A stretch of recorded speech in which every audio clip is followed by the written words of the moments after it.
நீங்க ஏதோ துபாயில இருந்ததாக இந்த பசங்க எல்லாம் பேசிக்கிறாங்களே, துபாயில எங்க இருந்தீங்க? பெக்ரினா? இல்ல. சார்ஜா? இல்ல. அபிதாபியா? வேற எங்க இருந்தீங்க? துபாயில. துபாயில இருந்தது தெரியுது. துபாயில எந்த இடத்துல இருந்த பாருங்க? துபாயில அந்த மெயின் ரோடுக்கு பக்கத்துல பஸ் ஸ்டாண்ட ஒட்டி. துபாயில பஸ் ஸ்டாண்டா? என்னமா உசிலம்பட்டி பஸ் ஸ்டாண்ட சொல்ற மாதிரி சொல்ற? துபாயில பஸ் ஸ்டாண்ட் எங்க இருக்குன்னு கேக்குறேன். இந்த துபாய் பஸ் எல்லாம் வந்து நிக்கும்ல அங்க. இதெல்லாம் ரொம்ப நக்கலாமா?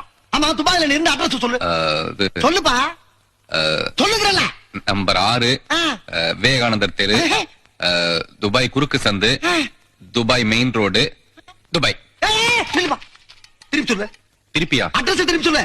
Dubai, Dubai main road, Dubai குறுக்கு சந்து, விவேகானந்தர் தெரு, நம்பர் 6. என்ன அப்படியே திருப்பி சொல்ற? நீ தானே திருப்பி சொல்ல சொன்ன, அதான் திருப்பி சொல்ல. அந்த திருப்பியா?